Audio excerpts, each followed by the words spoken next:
Hello student. तो हम इस लेक्चर में आगे का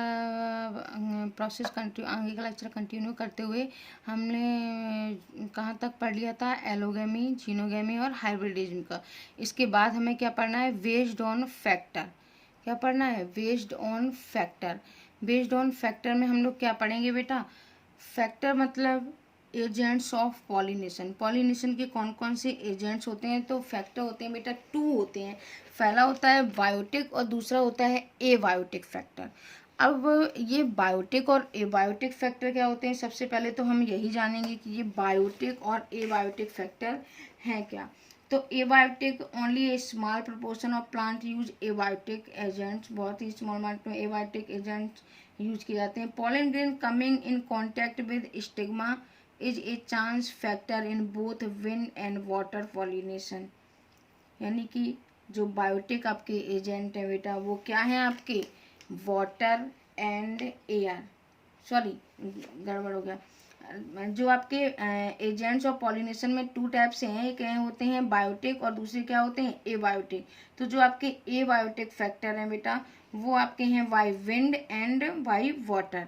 और जो आपका बायोटिक फैक्टर है वो किसके थ्रू होते हैं, एनिमल्स थ्रू। यानी कि जो हमने बेस्ड ऑन फैक्टर लिखा हुआ है उसमें क्या लिखा है, एनिमोफिली और हाइड्रोफिली। ये एयर और वाटर, ये दोनों क्या है बेटा, एबायोटिक फैक्टर हैं। और जूफिली जो किसके थ्रू होता है, एनिमल्स के थ्रू जो पॉलिनेशन होता है वो क्या है, बायोटिक। यानी कि अगर एयर के थ्रू बेटा अगर पॉलिनेशन हो रहा है तो उसको हम लोग एनिमोफिली बोलते हैं, वाटर के थ्रू हो रहा है तो हाइड्रोफिली बोलते हैं, एनिमल्स के थ्रू होता है तो उसको हम जूफिली बोलते हैं। एबायोटिक में तो यही दोनों आएंगे बेटा, वाटर एंड विंड। लेकिन जो बायोटिक फैक्टर है एनिमल्स, तो एनिमल्स में तो बहुत सारे एनिमल्स आते हैं। अगर मैं आपसे बोलूं कि एनिमल्स में क्या, इंसेक्ट भी आएंगे, बर्ड भी, बैट भी, और आंट्स, टर्माइट्स, स्नेल, स्नेक, ये सब आएंगे किसके थ्रू, एनिमल्स में आएंगे। और किसके, इसको क्या बोलेंगे, पॉलिनेशन किसके थ्रू होगा, जूफली। अगर मैं इंसेक्ट की बात करूं बेटा, जिस तरीके से एनिमल्स के द्वारा अगर पॉलिनेशन होगा उसको हम जूफली बोलते हैं, इसी तरह से अगर इंसेक्ट के द्वारा होता है तो उसको एंटेमोफिली बोलते हैं। अगर बर्ड्स के द्वारा होता है तो ऑर्निथोफिली बोलते हैं। अगर बैट्स के द्वारा होता है तो कायरेप्टोरोफिली बोलते हैं। अगर बेटा स्नेल के थ्रू होते हैं तो मेलेकोफिली बोलते हैं। स्नैक के थ्रू अगर पॉलिनेशन हो रहा है तो उसको ऑफ्यूफिली बोलते हैं। आप लोग ये सारे पॉइंट्स को नोट कर लेना। और लर्निंग नोट करने के साथ साथ आपको क्या करना है, लर्न करना है। तो अब हम एक एक पढ़ेंगे, क्योंकि बायोटिक फैक्टर तो सबसे पहले हम बेटा पढ़ेंगे ए बायोटिक फैक्टर। क्या पढ़ेंगे, ए बायोटिक फैक्टर। और ए बायोटिक फैक्टर में आपके क्या थे, वाटर एंड विंड। तो सबसे पहले आपके एनसीईआरटी के अकॉर्डिंग ही बेटा मैं चल रही हूँ। तो सबसे पहले किस क्या हो रहा है, एनिमोफिली। सबसे पहले पॉलिनेशन किसके थ्रू हो रहा है बायोटिक में, एनिमोफिली। एनिमोफिली मतलब किसके थ्रू होगा pollination, by wind. When the pollen grain are transferred from one flower to another flower through the wind, then it is called anemophily and flower is known as anemophilous flower. तो इस type के flower को क्या बोलेंगे हम, anemophilous flower कहेंगे। The anemophilous जो plant produce enormous amount of pollen grain. बेटा जो एनोमोफिलस जो प्लांट्स होते हैं वो प्रोड्यूस करते हैं किसको, पॉलन ग्रेन को, बहुत ही एनॉर्मस अमाउंट में, बहुत ही ज़्यादा अमाउंट में। The pollen grain are very small, light weight and dry और नॉन स्टिकी होते हैं। नॉन स्टिकी मतलब चिपचिपे बिल्कुल नहीं होते हैं। और जो पॉलन ग्रेन एनिमोफ्लू के थ्रू यानी कि विंड के थ्रू जिन प्लांट का बेटा पॉलिनेशन होता है, उनके जो पॉलन ग्रेन होते हैं वो काफ़ी छोटे होते हैं, स्मॉल होते हैं। और वेट भी उनका कैसा होता है, बहुत ही लाइट एंड ड्राई होते हैं, non sticky. Stigma is large, often hairy or feathery to easily trap air or borne pollen grain and mucilaginous यानी कि स्टिकी। और जो आपका स्टिग्मा होता है वो कैसा होता है, स्टिकी होता है, मतलब चिपचिपा होता है। तो अगर बेटा एनिमोफिली की बात करूँ तो आप लोग अच्छे से सुनना कि एनिमोफिली का मतलब विंड के थ्रू हो रहा है। तो एबायोटिक पॉलिनेशन में विंड द्वारा पॉलिनेशन सबसे कॉमन पॉलिनेशन माना जाता है। और ये क्या है, विंड पॉलिनेशन के पॉलन ग्रेन होते हैं वो लाइट वेट होते हैं, नॉन स्टिकी होते हैं, ताकि वो हवा के बहाव में अच्छे से क्या हो सकें, ट्रांसपोर्ट हो सकें। अगर मैं प्लांट में बेटा वेल एक्सपोर्ट जो है स्टेमन होने चाहिए, ताकि जो पॉलन ग्रेन है वो हवा के बहाव में आसानी से क्या हो सकें, डिस्पर्स हो सकें। वो इतने ज़्यादा लाइट वेट होने चाहिए कि वो हवा के बहाव से ही क्या हो जाए, डिस्पर्स हो जाए। प्लांट में लार्ज और अधिकतर कैसे होते हैं, फीदरी स्टिग्मा होने चाहिए, ताकि जो एयर से जो पॉलन ग्रेन को आसानी से क्या पकड़े जा सकें। अब देखो विंड पॉलिनेशन फ्लावर की अगर मैं ओवरी में प्राय बेटा सिंगल ओव्यूल होता है। आप लोग इस बात को पॉइंट को अच्छे से देखना कि जो विंड पॉलिनेशन के थ्रू पॉलिनेशन होता है जिन फ्लावर्स में, तो उनके ओवरी में सिंगल ही ओव्यूल प्रेजेंट होता है। इनमें बहुत ज़्यादा संख्या में फ्लावर पैक्ड ओकल इन्फ्लोरेसेंस बना लेते हैं। इसका अगर मैं कॉमन एग्जाम्पल की बात करूं तो क्या है, कॉर्न कोब विंड पॉलिनेशन का क्या है, एक मेन एग्जाम्पल है। कॉर्न कोब में बेटा आप जो टेसल देखते हैं वो स्टिग्मा का स्टाइल है, जो हवा में क्या है घूमते रहते हैं, ताकि जो पॉलन ग्रेन हो उसको आसानी से क्या है पकड़ सके। ग्रासेस में विंड पॉलिनेशन काफ़ी कॉमन है, किसमें, ग्रासेस में। तो ये इतनी सारी बातें तो किसकी हो गई बेटा, एनिमोफिली यानी कि विंड पॉलिनेशन। इसके बाद में बेटा विंग पॉलन ग्रेन, अगर मैं पूछूं कि विंग पॉलिनेशन किस पॉलन ग्रेन कहाँ प्रेजेंट होते हैं, तो found wind pollen grain are found in pinus में प्रेजेंट होते हैं। Yellow clouds of pollen are found by pinus tree due to the pollen grain which is called sulphur shower. वो कैसे pollen grains होते हैं, सल्फर सोवर पॉलन ग्रेन होते हैं। और ठीक है, आई होप आपको ये समझ में आया होगा एनिमोफिली। इसके बाद में एनिमोफिली वाटर के थ्रू होता है, और इसमें के सम एग्जाम्पल आपको एनसीईआरटी से लर्न करने। वैसे मैं आपको बता दे रही हूँ कुछ एग्जाम्पल, जैसे कि जो विंड पॉलिनेशन होता है वो जिम्नोस्पर्म में होता है। कॉमन अगर मैं बात करूँ, कॉमन सब ग्रासेस में होता है, मेज में होता है, कॉर्न में, शुगर केन में, बम्बू में, कोकोनट, कैनावेनस, और ग्रासेस, डेट पाम, पपाया, इनमें सब प्लांट में क्या होता है बेटा, water pollination, sorry wind pollination. अब ये विंड पॉलिनेशन का आप अपनी एनसीईआरटी का फिगर भी देख लेना, अगर आप लोग के पास एनसीईआरटी हो, ये देख सकते हैं आप। ये फ्लावर है बेटा, सॉरी ये प्लांट है, आप इसमें देख सकते हैं a wind pollination plant showing compact inflorescence and well exposed stigma. इसका ये क्या है, पॉलन ग्रेन, ये बाई विंड के थ्रू क्या है, ये पॉलन ग्रेन किसके पास पहुंच जाएगा बेटा, स्टिग्मा की। इसके बाद अब हम लोग विंड पॉलिनेशन के बाद बेटा अब हम लोग देखेंगे सेकेंड नंबर पे आता है आपका वाटर पॉलिनेशन। वाटर पॉलिनेशन को हम लोग क्या बोलते हैं, हाइड्रोफिली। वाटर पॉलिनेशन क्या बोलते हैं, hydrophily. When the pollination bring about by water then it is known as hydrophily. अगर पॉलिनेशन वाटर के थ्रू होता है तो उसको हम लोग क्या बोलते हैं, हाइड्रोफिली। अब देखो hydrophily non all aquatic plant use water for pollination. मैंने आपको क्या बताया बेटा कि केवल ऐसा नहीं है कि जो आपके एक्वाटिक प्लांट हैं वही केवल, not all aquatic plant use water for pollination, लेकिन pollination by water is quite rare in flowering plants and is limited to about 30 genera mostly monocotyledon. अगर मैं बात करूं बेटा कि फ्लावरिंग प्लांट में वाटर द्वारा पॉलिनेशन काफ़ी रेयर होता है, लेकिन इसके लगभग 30 जेनरा तक ही सीमित है। अगर मैं एग्जाम्पल की बात करूं तो इसके एग्जाम्पल में क्या आएगा, मोस्ट मोनोकोटिल्डन। अब आपको मोनोकोटिल्डन प्लांट्स क्या होते हैं, डाइकोटिल्डन प्लांट्स क्या होते हैं, ये आपको बहुत अच्छे से मैंने बताया हुआ है कि ये कोटिल्डन क्या होते हैं, मोनो और डाइकोटिल्डन। अब फिर बेटा अगर मैं बात करूँ लोअर प्लांट्स की, किसकी बात करूँ, लोअर प्लांट्स की।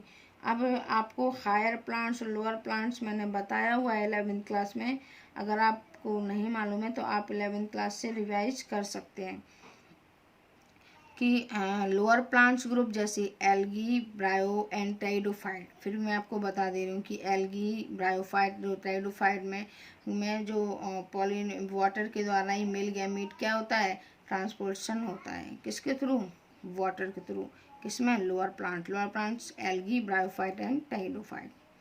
कुछ ब्रायोफाइट जैसे होते हैं बेटा ट्राइडोफाइट का डिस्ट्रीब्यूशन सीमित है, क्योंकि मेल गैमेट के ट्रांसपोर्टेशन एंड फर्टिलाइजेशन में क्या है, पानी की रिक्वायरमेंट होती है। और वाटर के द्वारा जो पॉलिनेटेड मैनी प्लांट्स हैं जिनके एग्जाम्पल हैं सम एग्जाम्पल जैसे वेलिस्नेरिया एंड हाइड्रला जो कि फ्रेश वाटर में रहते हैं, और सेवरल हैं मेराइन सी ग्रासेस जैसे जोस्टेरा। जोस्टेरा क्या है बेटा?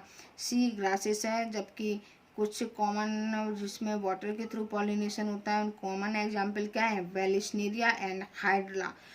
क्या है? Vallisneria and Hydrilla. और जो कि फ्रेश वाटर में रहते हैं, कहाँ रहते हैं? फ्रेश वाटर में। लेकिन अगर सेवरल मेराइन सी ग्रासेस की बात करूँ तो उसका एग्जाम्पल क्या है? जोस्टेरा। एग्जाम्पल अच्छे से लर्न करना बेटा, आपकी एनसीईआरटी के सारे एग्जाम्पल हैं। और ऑल एक्वाटिक प्लांट पॉलिनेशन, अगर मैं ऑल एक्वाटिक प्लांट की बेटा बात करूँ तो उनमें क्या है? पॉलिनेशन के लिए वाटर की ज़रूरत नहीं पड़ती है। अगर मैं ऐसे बोलूँ, मैंने आपको क्या बोला था भाई कि not all aquatic plants use water for pollination, मतलब कि सभी जो एक्वाटिक प्लांट में पॉलिनेशन के लिए वाटर की रिक्वायरमेंट नहीं पड़ती है। अधिकतर जो एक्वाटिक प्लांट होते हैं जैसे कि वाटर हाइसियंथ एंड वाटर लिली में फ्लावर पानी की सरफेस के बाहर आ जाता है तथा इंसेक्ट या विंड के द्वारा इसमें पॉलिनेशन होता है, जैसे कि अधिकतर लैंड प्लांट्स में होता है। जैसे अधिकतर लैंड प्लांट्स में होता है, तो उसी तरीके से बेटा जो वाटर हाइसियंथ और वाटर लिली के फ्लावर हैं वो कैसे होते हैं? वाटर की सरफेस पर आ जाते हैं तथा इंसेक्ट या विंड के द्वारा इसमें पॉलिनेशन होता है। क्लियर? अब अगर मैं बात करूं बेटा बैलेस्नेरिया जी dioecious plant and flower are unisexual. जो बैलेस्नेरिया है वो डायोसियस प्लांट होता है और उसके जो फ्लावर होते हैं वो कैसे होते हैं? यूनिसेक्सुअल। बैलेस्नेरिया के जो फीमेल फ्लावर को लॉन्ग स्टाल के द्वारा वाटर की सरफेस पर पहुंच जाता है और जो मेल फ्लावर से पॉलन ग्रेन्स पानी की सरफेस पर छोड़ दिए जाते हैं, जिससे दोनों में क्या हो जाता है? यानी कि पॉलन ग्रेन्स पानी के जो बहाव से पॉसिबली बहते रहते हैं, जिससे क्या होता है? कुछ एक के अंत में स्टिग्मा तक ये क्या है? पहुंच ही जाते हैं। जब स्टिग्मा तक पहुंच ही जाते हैं तो इनमें क्या हो जाता है? फर्टिलाइजेशन। अब मैं बात करूं बेटा कि जो जो वाटर पॉलिनेशन प्लांट के जो अन्य ग्रुप हैं जैसे कि सी ग्रासेस में तो फ्लावर पानी की सतह के नीचे डूबे रहते हैं और इनमें पॉलन ग्रेन्स जो होते हैं वो पानी के अंदर ही छोड़ा जाता है। किसमें? प्लांट में। जो वाटर पॉलिनेटेड प्लांट हैं ग्रुप में होते हैं जैसे सी ग्रासेस में, तो इनमें क्या है? उनके जो फ्लावर हैं पानी की सतह के नीचे डूबे रहते हैं और इसमें पॉलन ग्रेन्स क्या है? पानी के अंदर ही छोड़ दी जाते हैं, जिससे क्या हो जाता है? ये अपने स्टिग्मा तक पहुंच जाते हैं और फर्टिलाइजेशन हो जाता है। इस प्रकार की बहुत सारी स्पीसीज हैं जो पॉलन ग्रेन लंबे समय तक क्या है? रिबन लाइक होते हैं, जैसे ये पैसिवली वाटर के अंदर मूव करते हैं। उनमें से कुछ स्टिग्मा तक पहुंच जाते हैं तो पॉलिनेशन हो जाता है, जो स्टिग्मा तक नहीं पहुंच जाते हैं तो पॉलिनेशन नहीं होता है। इसके बाद में अगर मैं बात करूं बेटा कि विंड तथा वाटर पॉलिनेशन दोनों फ्लावर ना तो बहुत ही कलरफुल होते हैं और ना ही नेक्टर प्रोड्यूस करते हैं। क्लियर? कि विंड और वाटर पॉलिनेशन दोनों ही फ्लावर ना तो बहुत ही कलरफुल होते हैं इस टाइप के फ्लावर और ना ही नेक्टर को प्रोड्यूस करते हैं। नेक्टर क्या होता है? एक सुगरी सब्सटेंस होता है जिसको हम लोग क्या बोलते हैं? नेक्टर। इसके बाद हम बात करेंगे बेटा कि पॉलिनेशन बाई जूफिली। जूफिली मतलब एनिमल्स के थ्रू। पॉलिनेशन किसके थ्रू हो रहा है? Animals through. कि when the pollination bring about the animals then it is called zoophily. When the pollination bring about the animals then it is called zoophily. यानी कि अधिकतर फ्लावरिंग प्लांट्स पॉलिनेशन के animals का use करते हैं, जैसे कि bee, butterfly, flies, beetles, wasp, ant, moth, bird, sunbird और हमिंग बर्ड को में क्या आएंगे? आपकी सनबर्ड आएगी और हमिंग बर्ड आएगी तथा बैट्स। ये सारे एनिमल्स जो हैं वो क्या करते हैं बेटा? बाई इनमें जो पॉलिनेशन होता है कैसे होता है? बाई एनिमल्स, जिसको क्या बोलते हैं हम? Zoophily. Majority of flowering plants use the range of animals as pollinating agents. Beetle, wasp, ant, moth, birds, bats common ये क्या है? पॉलिनेटिंग एजेंट्स हैं। इसके बाद हम बात करेंगे कि the among the animal insect particularly bee are the dominant biotic pollinating agent. अगर मैं सारे एनिमल्स की मैं बात करूं बेटा कि वैसे तो जो वी है वो क्या है, मोस्ट डोमिनेटिंग है। बी कैसा है, मोस्ट डोमिनेटिंग है, जो जिसके थ्रू पॉलिनेशन सबसे ज़्यादा होता है। पर कुछ प्लांट की जो स्पीसीज होती हैं, जैसे कि प्राइमेट में लेमर्स आएगी, या फिर आर्बोरियल रोडेंट्स है, या ट्री ड्वेलिंग जिसको बोलते हैं, जो कुछ रेप्टाइल्स के द्वारा भी पॉलिनेशन पॉसिबल होता है। अक्सर जो एनिमल्स होते हैं वो पॉलिनेटेड प्लांट के फ्लावर के किसी एक पर्टिकुलर एनिमल स्पीसीज के लिए क्या है, एडेप्टेड होते हैं। अब आपको बेटा आगे मैं आपको पढ़ाऊंगी कि कुछ फ्लावर हैं वो पर्टिकुलर कुछ स्पीसीज के लिए एडेप्टेड होते हैं, यानी कि अगर वो स्पीसीज नहीं होंगी तो उनमें पॉलिनेशन नहीं होगा। जिसका एक मोस्ट कॉमन एग्जाम्पल है आपका फिग वॉस्प। फिग वॉस्प एक ऐसा इंसेक्ट है जिसको जो क्या है बेटा, एडेप्टेड है। एडेप्टेड है कि एक पर्टिकुलर क्या है, एनिमल स्पीसीज। अधिकतर insect pollinated flower large colourful fragrant और नेक्टर से रिच होते हैं। लेकिन आपने देखा होगा कि जो जो फ्लावर हैं जो इंसेक्ट को अट्रैक्ट करते हैं पॉलिनेशन, तो अधिकतर वैसे फ्लावर कैसे होते हैं, कलरफुल होते हैं, ताकि जो इंसेक्ट है वो उनकी तरफ क्या हो, अट्रैक्ट हो। और नेक्टर रिच मतलब उनके अंदर सुगरी सब्सटेंस बहुत प्रेजेंट होता है। नेक्टर क्या है, वो सब्सटेंस होता है जो जिसको इंसेक्ट क्या करते हैं, फीड करते हैं, या बोल सकते हैं कि खाते हैं। अगर मैं जब फूल जो फ्लावर हैं वो काफ़ी स्मॉल होते हैं, तो कई सारे फ्लावर मिलकर इन्फ्लोरेसेंस बना लेते हैं ताकि उनको आसानी से क्या है, देखा जा सके। अब जो बेटा जितने भी फ्लावर हैं जो कलरफुल हैं, अथवा उनकी जो फ्रेगनेंस यानी कि जो खुशबू है वो क्या करती है, एनिमल को अपनी तरफ अट्रैक्ट करती है। जो कुछ फ्लावर के फ्लाइज तथा जो बीटल्स के द्वारा जो पॉलिनेटेड होते हैं वो फॉल ऑर्डर सिक्रीट करते हैं, जिससे कि एनिमल्स उनकी तरफ आकर्षित हो सकें। यानी कि जो फ्लाइज एंड जो बीटल होते हैं बेटा, वो फ्लोर ऑर्डर को यानी कि बदबूदार उसको बदबू को सिक्रीट करते हैं, जिससे कि क्या है, फ्लावर उनकी तरफ अट्रैक्ट होते हैं। आपने भी देखा होगा बेटा कि कुछ फ्लावर हैं इनमें बहुत अच्छी खुशबू आती है, लेकिन कुछ फ्लावर जैसे कि आपका जो सबसे लार्जेस्ट फ्लावर है रेप्लिसिया, ये फ्लावर क्या है, बहुत ही अट्रैक्टिव होता है, देखने में बहुत सुंदर होता है, लेकिन इसकी जो मतलब बोल सकते हैं कि बदबू, इसमें बहुत बुरी बदबू आती है, जिसकी वजह से क्या है, कोई भी फ्लावर उसको यूज नहीं करता है। लेकिन कुछ इंसेक्ट ऐसे होते हैं जो बदबू की तरफ ही क्या होते हैं, अट्रैक्ट, जैसे फ्लाइज और बीटल्स। एनिमल फ्लावर के पास जाते रहे, इसके लिए फ्लावर उन्हें क्या है, रेड बर्ड रेड रिवॉर्ड्स का मतलब होता है एक इनाम दे सकते हैं, एक दे सकते क्या, देते हैं, ताकि क्या हो जाए, अगर पॉलिनेशन करना है तो फ्लावर के पास इंसेक्ट का जाना क्या है, बहुत ही ज़रूरी है। जब तक फ्लावर के पास इंसेक्ट नहीं जाएगा तब तक पॉलिनेशन नहीं होगा। नेक्टर तथा पॉलन ग्रेन फूलों द्वारा ही क्या, फ्लावर के द्वारा ही जाने जाते हैं या उनको रिवॉर्ड्स करते हैं। फ्लावर के रिवॉर्ड्स लेने के लिए एनिमल्स फूलों के एंथर और स्टिग्मा के क्या है, संपर्क में आ जाते हैं, जिससे कि क्या हो जाता है, इस प्रकार एनिमल्स के शरीर पर जो पॉलन ग्रेन कंटेनिंग जो कोटिंग होती है, जो जमा हो जाती है, यानी कि अगर एक इंसेक्ट वो कई फ्लावर के ऊपर सीटे बैठा है तो उसके ऊपर क्या होगा, स्टिग्मा चिपक जाएंगे, ताकि वो जब दूसरे फ्लावर के पास जाएगा तो वो उसके जो पॉलन ग्रेन चिपके हैं उसकी बॉडी पे, वो क्या है, वहीं पर वो छोड़ देगा, जिससे क्या हो जाता है बेटा, पॉलिनेशन। और इसके बाद जब कुछ एनिमल्स स्टिग्मा के संपर्क में आते हैं तो उन पर लगे वो जो पॉलन ग्रेन क्या है, झड़ जाते हैं, जिससे क्या हो जाता है, पॉलिनेशन।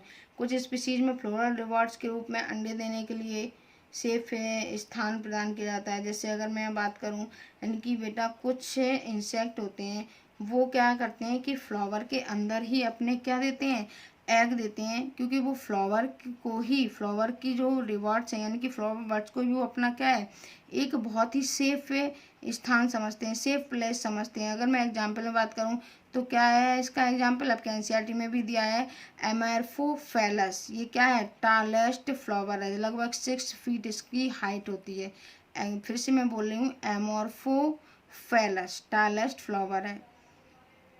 एक ऐसी ही रिलेशनशिप देखी जा सकती है बेटा, एक युक्का का प्लांट होता है और मौत के बीच की एग्जिस्ट करती रहती है, जहाँ मौत और युक्का प्लांट एक दूसरे के बिना क्या है, लाइफ साइकिल को पूरा नहीं करते हैं।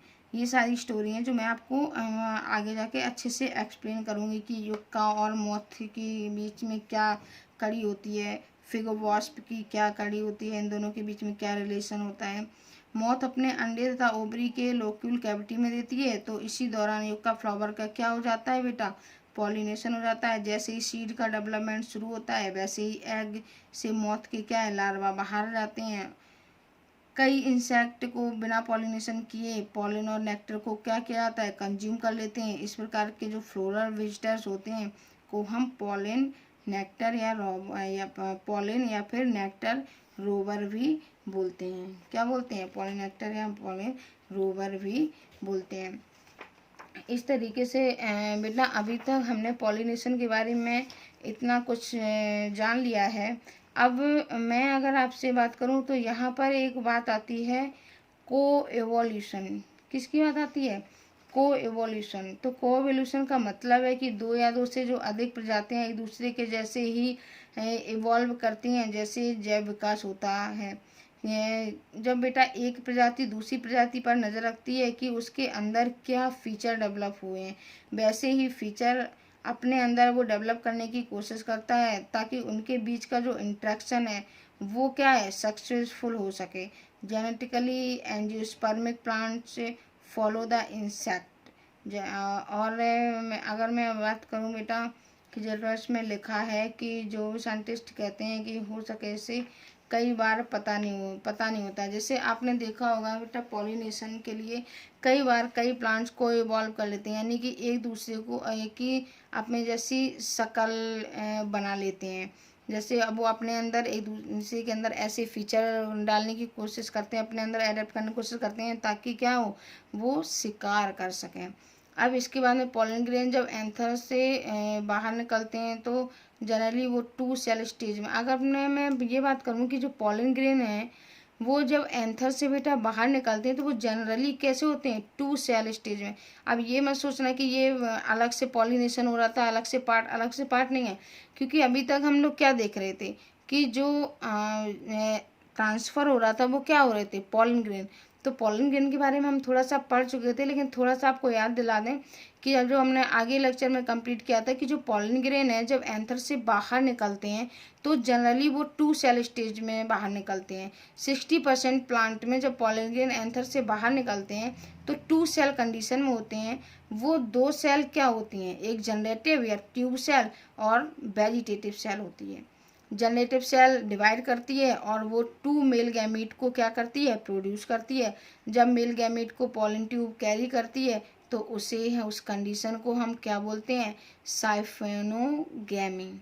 क्या बोलते हैं, साइफोनीगैमी। बेटा अच्छे से करना कि जितने भी पॉलन ग्रेन को जब यानी कि मेल गैमीट को पॉलन ट्यूब कैरी करती है तो उस कंडीशन को हम क्या बोलते हैं, साइफोनोगैमी।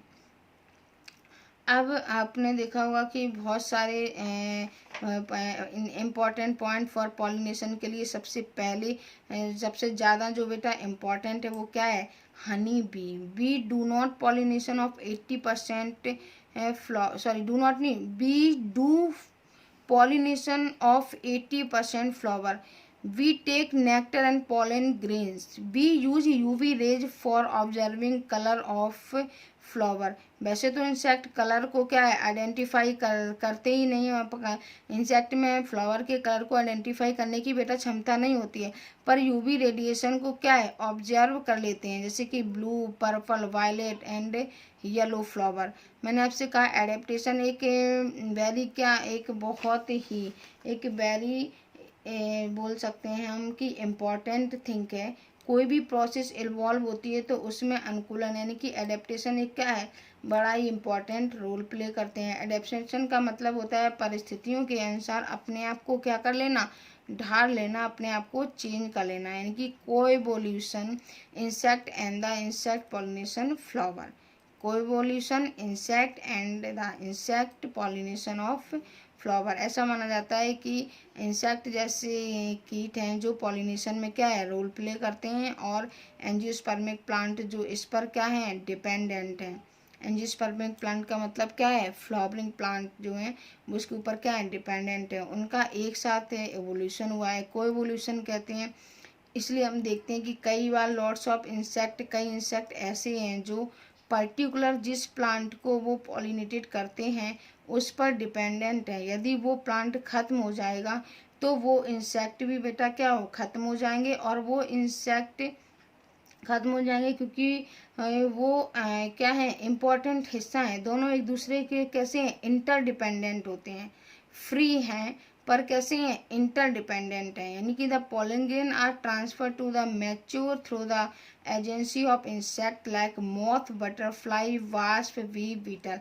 अब इनमें बेटा एक अलग अलग एग्जाम्पल दिए गए हैं कि they are so briefly coloured, इनके अलग अलग स्टोरी हैं। तो हम नेक्स्ट लेक्चर में आपको एक एक करके स्टोरी बताएंगे कि फिग एंड फिग वॉस्प की क्या स्टोरी है, यूका एंड मॉथ की क्या स्टोरी है। इसके बाद हम लोग थोड़ी सी बात करते हैं कि what is a pollen kit. चलो नेक्स्ट लेक्चर में ही कंप्लीट करेंगे बेटा। Okay, thank you.